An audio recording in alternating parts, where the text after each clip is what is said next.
Good morning, good afternoon, good evening, good whatever time of day it is. Thank you for tuning in to Conversations with Dr. Don.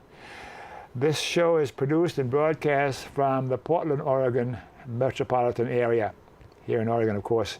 And for your first-time viewers, Conversations with Dr. Don is an ongoing series of one-hour talk shows where I interview interesting people like most of you out there about who they are as unique, one-of-a-kind individuals, and about whatever it is that we are going to talk about this evening. And as you know, the show goes in two parts, but we will have an abbreviated bio section, about one quarter or one third of the hour, where we'll find out who Kathy Beckwith, our guest, is. And then we'll go into the major part of the show where we'll talk about a mighty case against war. And I finished this about a week ago, and it's really comprehensive. You've done a huge amount of work. And I wish I could talk some more about your history and where you came from to arrive at this, writing this book, but we only got about an hour, so we better stop. So let's get started. You are, when were you born? Where? Either one. McMinnville, Oregon, July 5th, 1944. Yeah. Anything significant about your cultural or racial heritage that's worth repeating? I'm a farm girl. A farm girl? Yeah, and ended up coming back to the same road that I grew up on because my parents were there. My dad's family had lived there long term. And when we had kids and decided it was time to be closer to family, we found a place on the Berry Road so our kids could ride bikes to their grandparents' home and we could visit. And the city again? Dayton. Dayton, okay, you said that before, yeah. Do you have a religious preference? A religious preference? Are you Muslim, or Catholic, or Christian, or anything like that, or an atheist, or you don't want to answer that? No, that's fine. But by answering it, I think people tend to put categories based on their understanding of it rather than my understanding. And my upbringing and long-term tradition is Christian. When we went away to India as Peace Corps volunteers, my husband and I, we lived with a Hindu family. We were dear friends with a Muslim family. And that never let me be the same kind of Christian ever again. So maybe that's enough to say, and then people who want to know more can ask me. What you want to say is enough to say. Okay, thanks. For me personally, there's certain screenings I will do, but then again, there are people who are going to make assumptions about me anyhow, based on what they believe about being. I'm a recovering Roman Catholic. I am now an atheist and agnostic, but I'm an atheist. Hopefully that takes some of the sting out of being an atheist, which is a pejorative. So no matter what I do, people are going to be unhappy with me anyhow, even though how I look. Of course, they got a problem. So let's continue on. If I were to ask your best friend, who is Kathy? What would your best friend say? Be your best friend. Kathy is what? Kathy is someone who cares about her family, her big family, and her, smaller family. She cares about kids in the community and how they get along at school, and she's done a lot of work in conflict resolution because of that.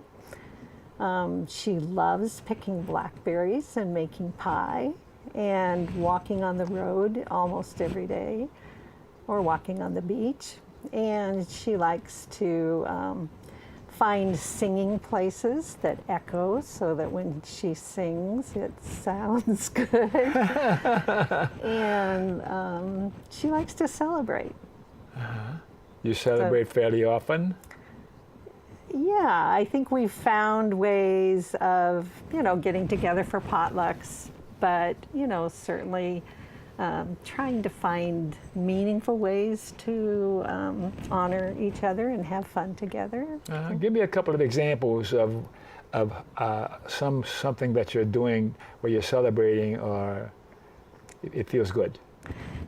May Day rolls around, and the day before, I and anyone else who is around make the little cone baskets, and that day go out and stuff whatever flowers, be they dandelions or other things that are blooming, and leave them on neighbors' houses, something that I did when I was a little girl.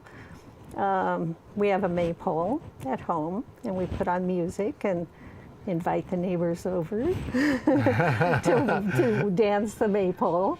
And when we were in India, we were, the last time we were there in 2013, we realized we were going to be there on May Day, staying at a school while we were doing some observing of biosand water filter work. And so we found out where the ribbon store was and put ribbons up on the flagpole and let the kids wind a maypole. So that's just one little thing. Boy, there's a whole bunch about you. I can sense it and see it in how you are and how you talk about those things. I had one response. A thought crossed my mind as I was speaking just now, and I wanted to brag because I was in Havana on May Day about 4 years ago. Just millions of people all marching, working people in collars and ties, and just perfect day weather and May Day. Oh yeah. So that's my contribution to that. In your formal education, is there anything about that would be of interest to the viewers? I went to college at Northwest Nazarene University in Nampa, Idaho, business administration, and actually loved that major, although people wonder how that fits in with conflict resolution and other things. But I have done bookkeeping for several years until just recently, just retired. And then I took one semester at that time it was World Campus Afloat. It had been University of the Seven Seas and Semester at Sea now, where all the students went in a ship stopping at ports around the world, learning as we go so that we're prepared to take advantage of what we'll see, and a very meaningful experience to me. I think that was probably what drew me to return to India in the Peace Corps. So it was good. I'm going to watch the clock because I don't want to take too much of the time. There's so much you got to talk about here. And you have a partner, a boyfriend, a girlfriend, a husband, or whatever. I got to cover all the bases, you know. Yeah, I'm married to Wayne Beckwith. We were married in '67, so pretty soon we'll be having a 50th anniversary. Oh my gosh. Yeah. Has it been good fun? Guy. Does he still love you? Yes, he does. Do you love him? I do. You want to tell him? Look at that camera and tell him what you think of Wayne. Hiya. That says it all. Look at that smile. Yeah. And you talked a little bit about your money-earning function in life and your jobs and your work. And what did you do for the most part when you were working? You retired recently, huh? Yes, but that was part-time work for a couple of small businesses. My first career was director of financial aid at the college that I graduated from. That was just when financial aid offices were being set up, so I set the one up for that college. Then Wayne was in school there, and so it was very a nice arrangement to be able to come back and work there and decide for sure if things were going to, be good for us. And we married. He finished school, and then we joined the Peace Corps. Then went to work at a boys' home in Seattle, thinking that we might want to have a boys' home of our own. But actually, 1 year of doing that work was intense enough that we decided that wasn't what we wanted. I worked as a secretary at a geological exploration office, and then had my first baby, our first son. And at that point, I chose a career of homemaking. So that was a big block of time because we had 4 children. During that time, we returned to India, and I did work at the school that my husband was teaching at too.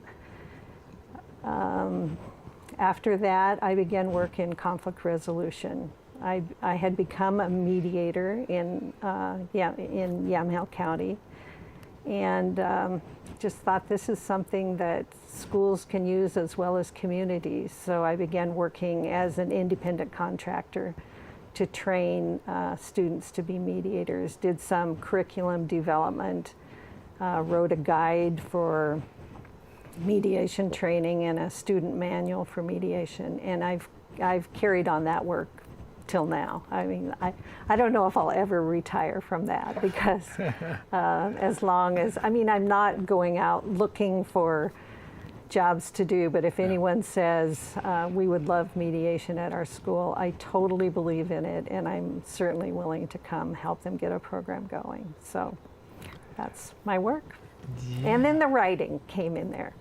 A couple of picture books, a young adult novel, another young adult novel that's pretty much finished now, and then A Mighty Case Against War.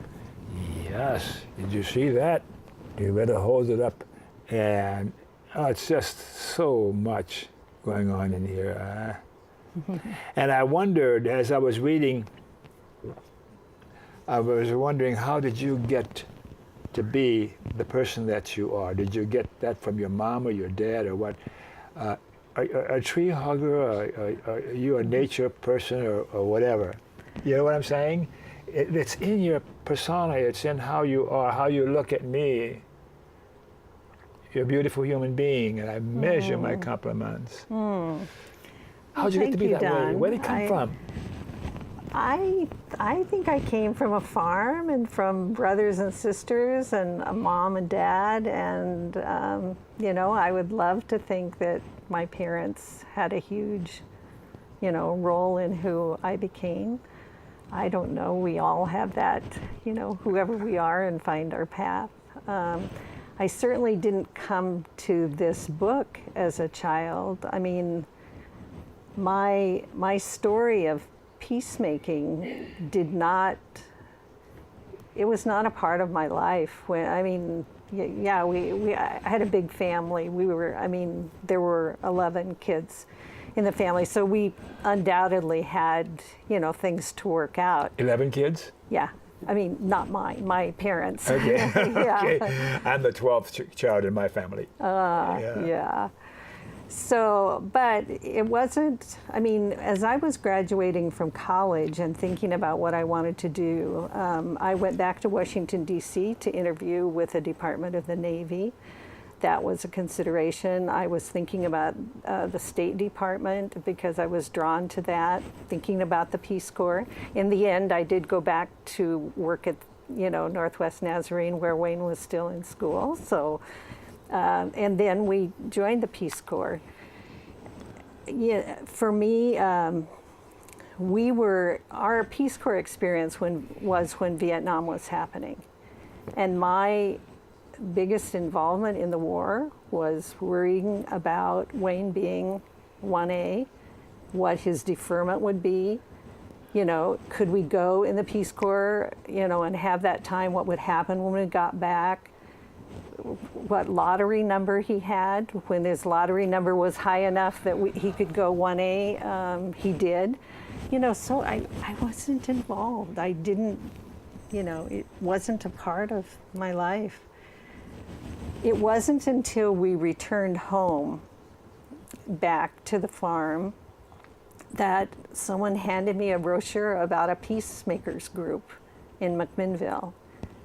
And McMinnville, Oregon. Yes. Mm-hmm. And I joined that group. It totally changed my life. They had educational classes. We learned about nuclear weapons and what was, happening. We learned about the Gulf War and what was going on.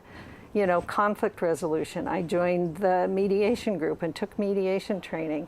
So that opened up for me something that hadn't been a part of my life. I mean, I trust that I had solid, good, caring, compassionate, you know, morals, but it wasn't, I don't think we ever talked about peacemaking and peacemakers. As such. Yeah. Yeah.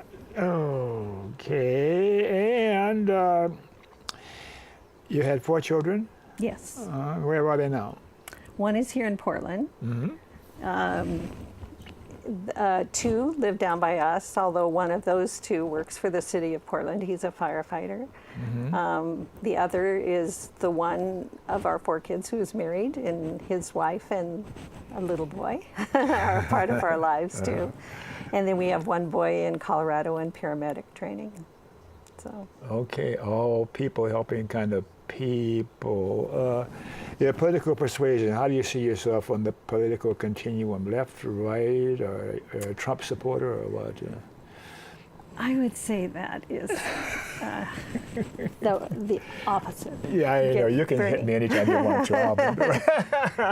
Yeah, I would definitely look forward to a victory for Bernie's. Yeah. Memberships in political, social, or civic organizations, any come to mind for you now that you belong to or worth repeating? Well, definitely your community mediators of Yamhill County, a group that does conflict resolution education as well as mediation of many different kinds. That's in Yamhill County, Oregon. Yes. Yeah, because yeah. the show is seen all over the world, as you know. And it's a wonderful group committed to prevention and getting conflicts resolved in ways that honor the people. So I'm so happy to be a part of that. A new, well, not a new program, but a program we're working on currently is family meeting workshops. And so that's a little different than the mediation, but it's saying before people even get to the point of, needing or wanting mediation services, if they grow up in a family where problem solving is a normal part of life and how you deal with the conflict, they'll have tremendous skills for every part of their lives, every relationship and work. And so I'm happy to be a part of that. And I attend the Unitarian Universalist congregation in McMinnville. Unitarian, one of those. Yeah, and find it very meaningful. I'm a humanist, humanist celibate, yeah. A couple more questions. Any persons from the past or alive today that you particularly look up to or looked up to? Any names come to mind for you? I've been doing this a long time, so I've got a list of 3 I can tick off like that because it's the same ones every time. Yeah. The moment you say that, I think of my mom. Okay. So that's Viola Bunn, and she is a very deeply good woman, and I'm just glad to have been able to hang out with her. Where is she now? She passed away in 2003, Yeah. I think. Is your dad still with you? He died 2 years ago. Okay. Yeah. They gave you a lot. Yeah. So let us then take a little break, Mr. Director, so we can devote most of our time to what we're all about, a mighty case against war.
we're back.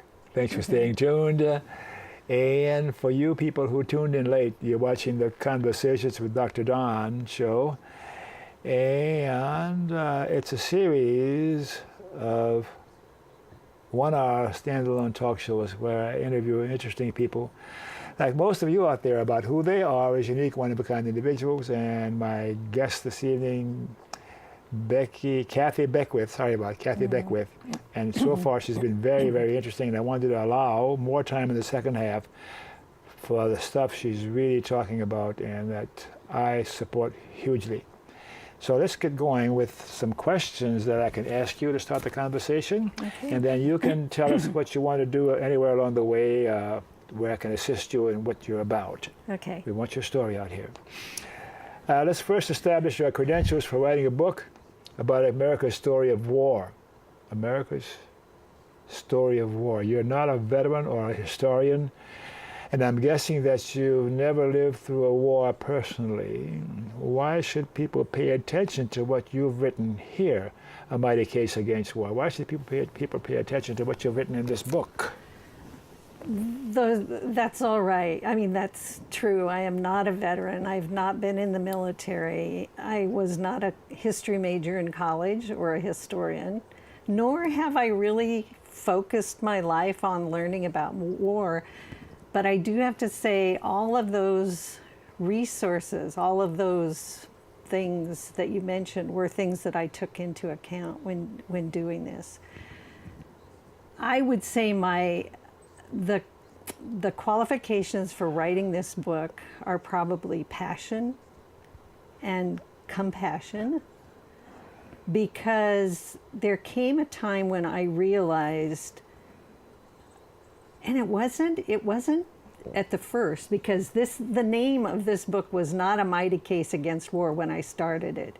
That came as I found what was happening, and someone asked me, what is this book about? And I realized it has become a mighty case against war. What prompted you to start going in this direction where you ended up with A Mighty Case Against War?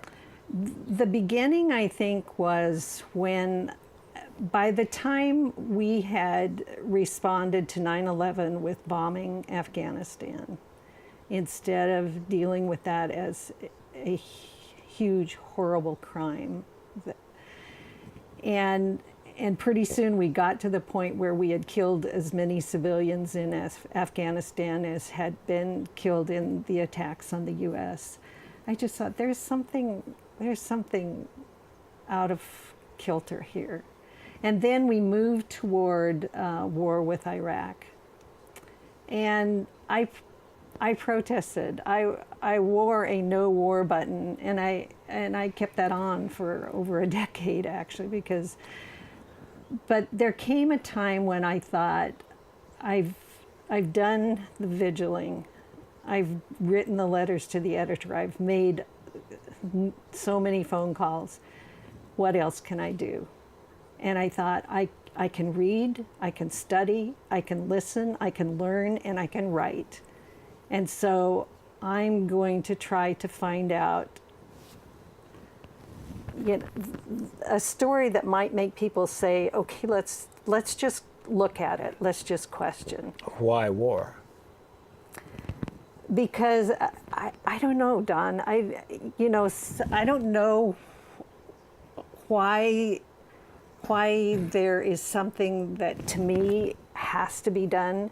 I mean, I had a busy life. This took 7 years. It was the primary, whenever there was free time, whenever I was reading anything, it was working on this project. And I don't think that, I mean, I'd never done anything like that before, but it came to me that it isn't being done. The book that I envisioned that would take us back and look at our history, and then would say, and why do we keep choosing this all in one place? I couldn't find that book. And so I said, okay, let me do it. And yeah, it's not that I want to write about hard things that make people say, okay, this isn't, the lighthearted novel that I would choose to read, but I'm willing to do it. I just think that it's fair sometimes for us to stop and say, okay, a lot of us don't feel the imminence of war in our lives, but our nation, our government, is causing that, has repeatedly caused that in other people's lives. We pay for it. We require soldiers to do on our behalf things that impact others' lives so deeply that it's a fair thing to do. And for some reason, I think I just felt compelled. I don't know who else, and why not me? People who read this book and really read it, what do you hope it will do for them? I hope they will question. Because if they question, that will be enough. Because when people really start to question, a question is the beginning of change. As long as it's going fine, I mean, as long as we don't bother with it, things won't change. But when people start to say, my gosh, is that true? That really happened over and over again? They'll see the patterns of how war was used. They'll see the patterns of how war is sold. Or they find answers to the questions of why and how and even who. And we're talking about war. The readers of this book should hopefully come up with some answers for the questions that I think I was looking at when I was reading the book. Why war? Exactly. The layout that I used in the book is the perspective of this side, the American perspective. But now information is so readily available. Mm-hmm. It's easy now, I think quite easy, to get the perspective of the other side. I mean, I could find books written by German authors. I could find the websites that told the Filipino war story from their perspective. Certainly, even our own American Civil War. There's a lot of work in Europe doing this. I can see what you did in those 7 years. Yeah, thank you for recognizing that, Don. It was a lot of work. But it's there so you can see this side, and then some background. Because, a lot of us took history our junior year in high school. That was when it was, U.S. history. And then, some get a little more in college, but not always, So then after the background, then it's, what were the alternatives? Were there alternatives? What were they? Because now we can look back and see some of them were known at the time, and they just simply weren't chosen. But some of them, are known now. And so I think showing that every conflict had alternatives, and some of them build on, one war, then sets the ground for the next war. But seeing these things and coming to the end, like I call it a gallop through history, because, I walked into libraries looking for books, and there would be stacks, rows of books on just one war, and I thought, I'll never read these. But my task was to get enough that I could, in a matter of a few pages even, describe each war in America's story. Mm-hmm. So that's a pretty awesome thing. It's condensed, but it pulls out the highlights of the wars, and you finish and you think, oh my gosh.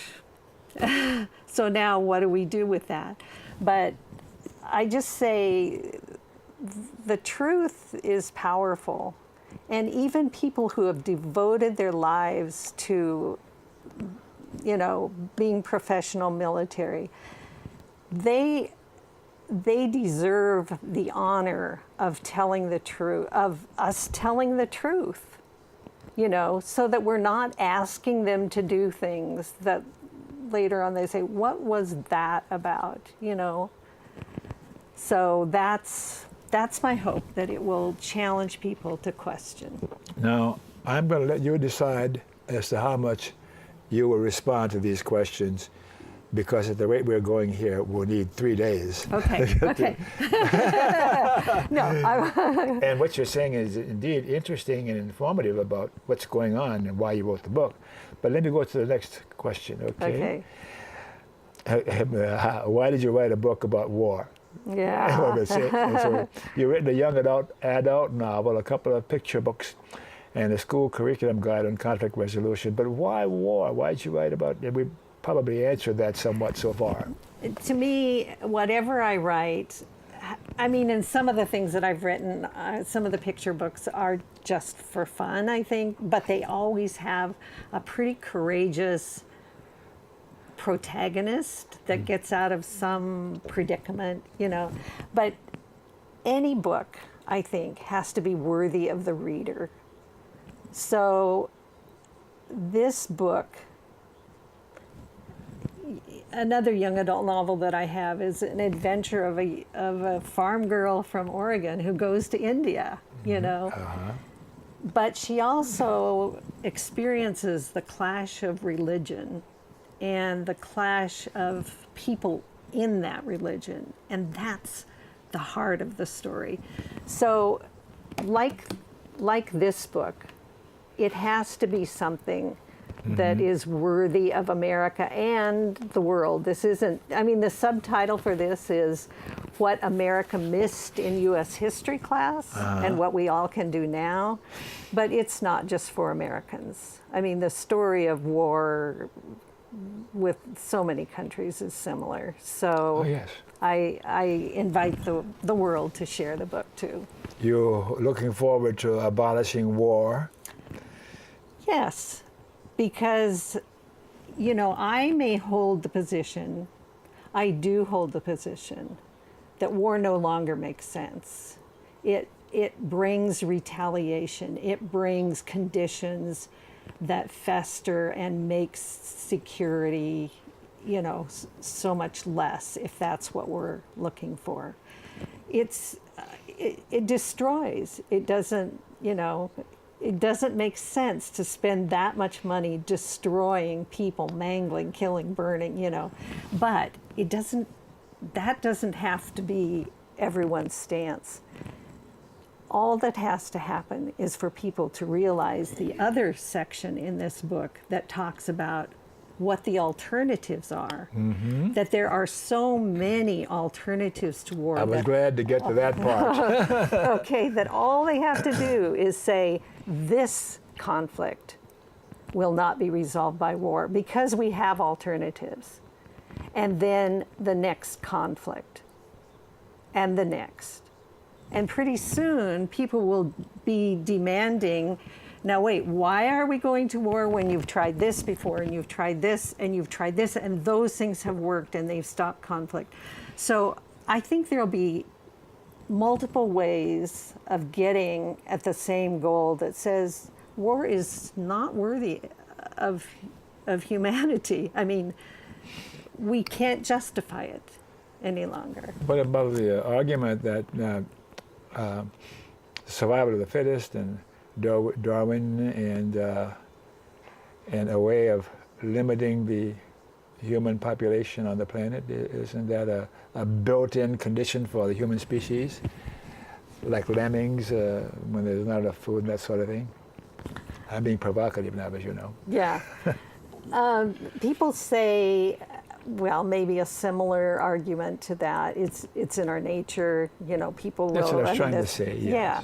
Yeah. So actually, can we do a little myth busting, Don? Please.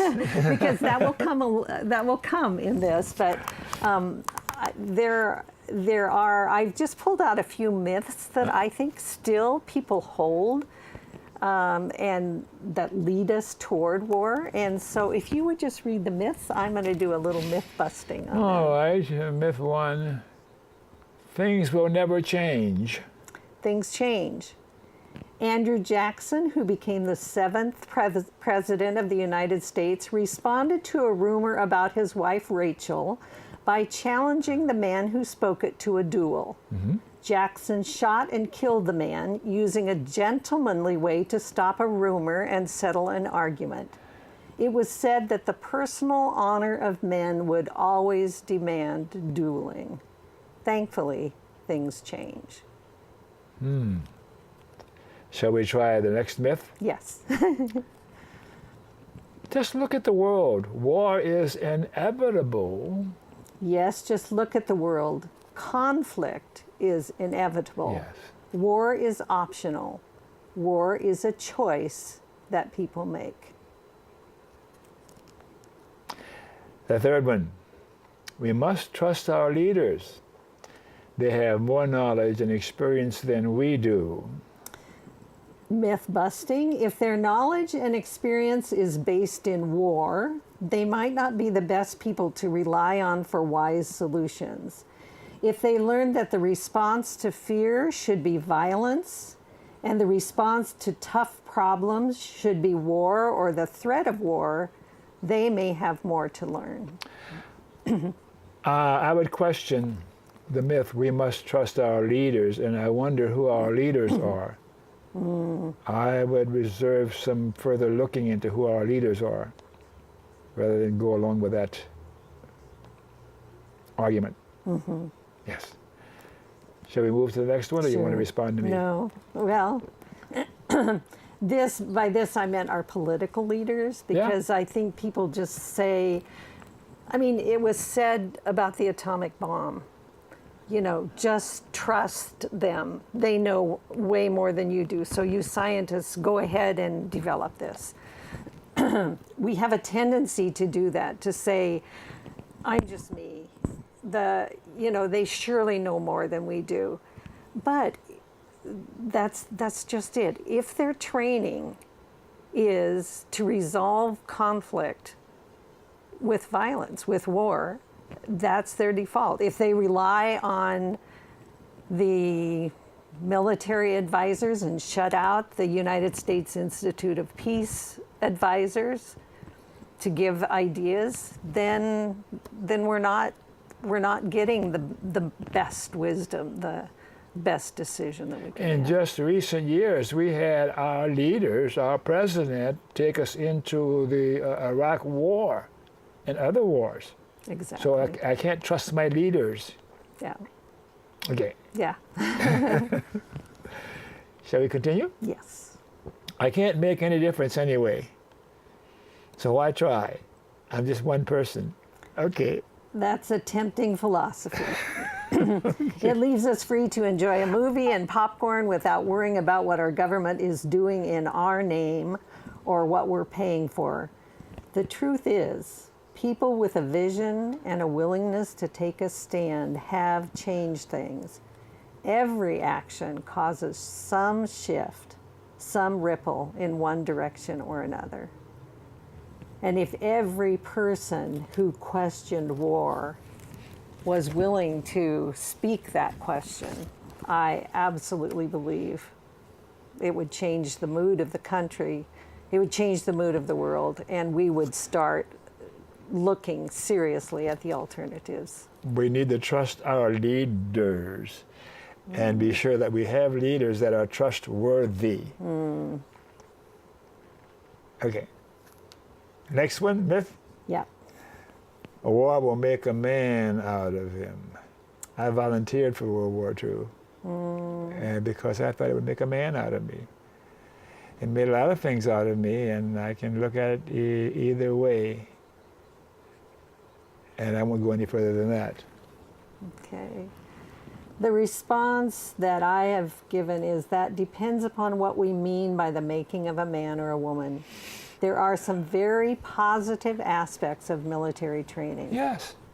And there are some very negative aspects. Yeah.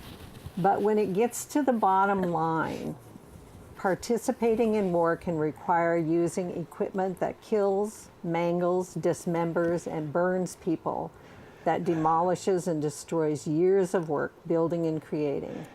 it nearly always results in more innocent deaths than targeted deaths.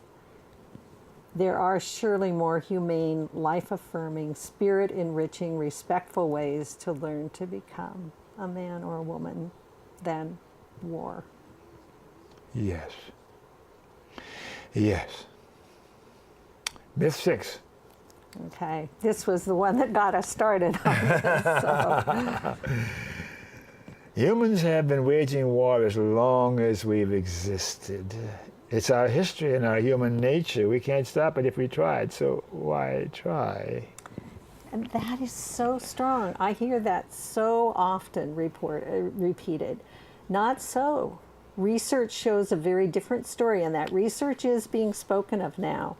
Yes. One well-documented source for learning more is anthropologist Douglas Fry's Beyond War, The Human Potential for Peace. And it shows that society, well, first of all, that war is the last 10,000 years, but that societies have found multiple ways, intricate ways of getting along and resolving problems together. And war is a new phenomenon. We don't read much about that, where people have found solutions and instead of war. We don't read much about that. It isn't worth reporting for us to learn. Never mind. Yeah, no, I want to go there. In fact, maybe we can just leave number 7 and hop into that. All right, please. Okay, and We've got about 13 minutes left. We've got Okay. a lot more stuff to cover, and you can decide how far and what we'll do. okay. Well, let's talk about alternatives, because that's a huge thing. Absolutely. We have not, well, first of all, I don't know if it's because the alternatives don't seem as flashy, or they take care of something and so they're not spoken of as much. But I'm looking forward to the time when people can tell the stories of the alternatives. They can tell the story of how Gandhi led the people of India to feel their unity and the power that they had to resist the control of Great Britain. But it's not just that in the 40s that we're thinking of. Estonia is an example, and I brought this. I saw this DVD called "The Singing Revolution," the story of Estonia's reclaiming their independence from Russia. And this story is, to me, so inspirational and fascinating. There's one part in the film where an artist says, "So with a smile and a song, we created a revolution. We claimed our independence." But it wasn't so much the singing. This country has a tradition of folk music, and they have this amazing ground with a huge performance stage where thousands of singers can sing at the same time, and a whole huge place where, the audience can be. But it was their recognition through their singing that we are a people. We are a people with a right, and we will claim that right, and we will do it nonviolently. And they did. They stood up to the USSR. And through their nonviolent stand, they gained their independence, and the Soviet Union began crumbling. So who knows what ripple that was, or what was already in motion, that brought that. But then I wondered, okay, what happens after the movie? Because the USSR had moved Russians in to help settle Estonia. Mm-hmm. The population was huge. What did they do then? Did they turn to violence? Well, we probably don't have time to go into that story, but they didn't. Mm-hmm. And they asked for help from the High Commissioner on Minorities, from the European Union, who came in and advised them on what to do. Russia's bid and the world had said they're on the brink of war. That was stopped. And they peacefully resolved that. Now, I've seen the pictures of the U.S. taking our tanks in and parading them down the streets of the Estonian town 300 meters from the Russian border. And I'm thinking, why do we have to export violence or the potential for violence when we could be saying, Estonia, teach us, give us your wisdom. How do you unite a country in standing nonviolently for your rights? So that was one example. Women in Liberia in civil war said, we can't do this. They joined with interfaith, the Christian women got their Muslim sisters together, donned white t-shirts, and started telling the stories of the impact of this war on their lives, and forced the men in the military to come to peace talks. They didn't stop there. They went and followed them, barricaded them in the building that they were having their talks, and said, you quit vacationing in this fancy building out of country and give us the plan for peace. So that was, they weren't trained in nonviolence. They just did this because they had so much to lose. I was shocked when I read how the U.S. used the United Nations to do our bidding by buying votes to approve what we wanted done in the Gulf War. Why don't we use the United Nations as a body of people with wisdom from all over the world? Why don't we use our State Department, our diplomats? Why don't we use the United States Institute of Peace? Why don't we use the university conflict resolution programs, international conflict resolution programs, all over this country and all over the world, people who are skilled and know these situations? So the alternatives abound. And I get excited to... Thanks for having patience with my nose starting to do funny things here, but we're almost done anyhow. Yeah. Well, and Don, I learned that the numbers, we have 1.6, this was in 2010 when I got this. We have a 1.68 million uniformed military. We have, 6,000 State Department Foreign Service workers. We have 2,000 United States Agency for International Development, USAID. Mm-hmm. So we have 8,000 Foreign Service and USAID, and 210 times more uniformed military. What are we expecting? Where are we investing our energy and our funds? And the thing that totally shocked me was we have more people in military bands than in our entire Foreign Service.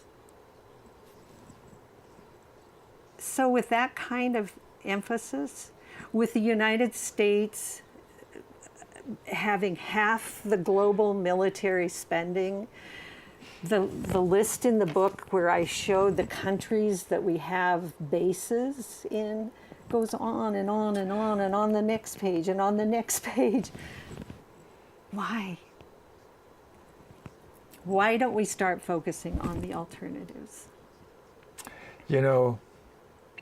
My last profession was as a clinical psychologist. And the eternal question is why, the most powerful word in the English language for me. And it's fun to explore the why of those things you're talking about now. Why the U.S. is a global hegemon pursuing the interests of the empire, and who is then in charge of the people who make the decisions for the empire. We keep going back, and we finally get back to some other answers that, let's not go there because we don't have enough time. You know what I'm saying? But I like to consider those kinds of things. And I got to tell you, I started into your book, and I dug out my Gandhi, the movie, and I watched it again for about the 5th time. And it's just so beautiful and Powerful beautiful. story. Very powerful story. We have about 3 or 4 minutes left before they yell at us. What else you want to talk about? Well, I have some bookmarks that I made. Can I just share those? Sure. And then I do have to. We're going to have to at least mention that they got to read the book to see what I say about Hitler, because that one question comes to me more than any other question that anyone asks when they know I've done this book. But what about Hitler? And I say that's an important thing. Okay. So but let me do this first. Okay. Maybe we can. Opposites: hot, cold, little, big. War, wait. The opposite of war is not peace. The opposite of war is problem solving. That mistake of word and thought gets us in a world of trouble. The better we become at problem solving, the quicker war will slink away. Obsolete, unnecessary, foolish, Problem solving. done with, because we choose its opposite. Roll up our sleeves, face the problem, and decide what to do about it. Hot, cold, little, big, war, problem solving. And I believe that because we need to demand problem solvers. Just for people to throw up their hands and say all we can do is drop bombs, that's too easy. Yeah. Well, not easy for a lot of people, but too easy for America to say. And then maybe show that. Which one do you want me to put up? The Emperor's New Clothes. Here we go. Yeah.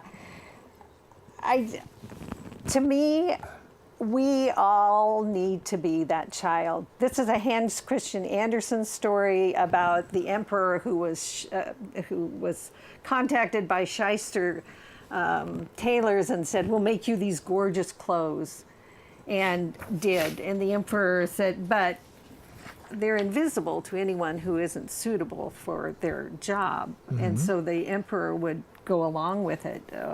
Okay, well, they must be beautiful then. I'm not seeing them, but they must be beautiful. And the emperor went parading downtown, and everyone's saying, "Oh, the emperor's beautiful clothes," until a little child says, "You guys, the emperor's naked." And then the eyes are opened. Yeah. So Hans Christian Andersen was on to something. I think so. When we speak the truth through the eyes of a child, if it need be. And I just, if we could, show this, Yes, little boy. The reason we have to do this is because Earth's children deserve nothing less. I don't know anyone who wants to turn this kind of mess that the world is in over to the children when we have ways that we can do better. And we do, and they deserve our best. For sure.